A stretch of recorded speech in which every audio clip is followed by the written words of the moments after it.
Okay, so I'm going to redo this. Part 2-ish.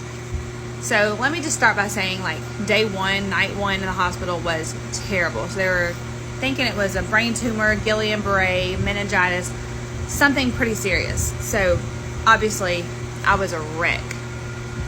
So I laid down that night. I couldn't sleep, obviously, and my pastor sent me a verse, and I read it, and I prayed, and for probably the first time in my life, I felt this complete peace wash over me. I can't even explain to you what it felt like, but it's like the anxiety, everything I had, all the worry I had was gone. And I said, he's going to be okay. I knew it. I knew we were going to have an answer, and I knew it wasn't what they were saying it was. So the next day, my father-in-law called my husband and said he had just been on the phone with his cousin, and he was telling him about Kip's symptoms. They were supposed to go to lunch, and he was letting them know that he was coming to the hospital instead, told him what was going on, and he said, you know what? That happened to my son when he was 2. He sprayed him with off. He was throwing up the night before, woke up, couldn't walk. Kip's exact same symptoms, and he said it took him about a month to walk normal, but he was okay. So when he told me that, I said, well, I'd never sprayed him.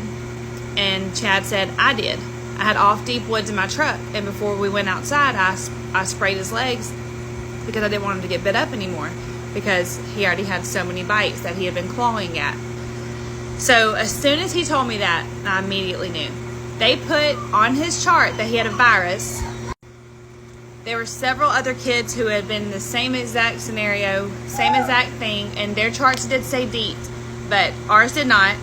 So I'm pretty sure there's been a ton of this that's been completely misdiagnosed and chalked up to some sort of virus.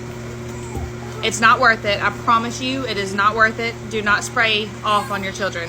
You can use the family one, just don't use the Off Deep Woods. It's 25% DEET, and that is too much, especially if they have open wounds.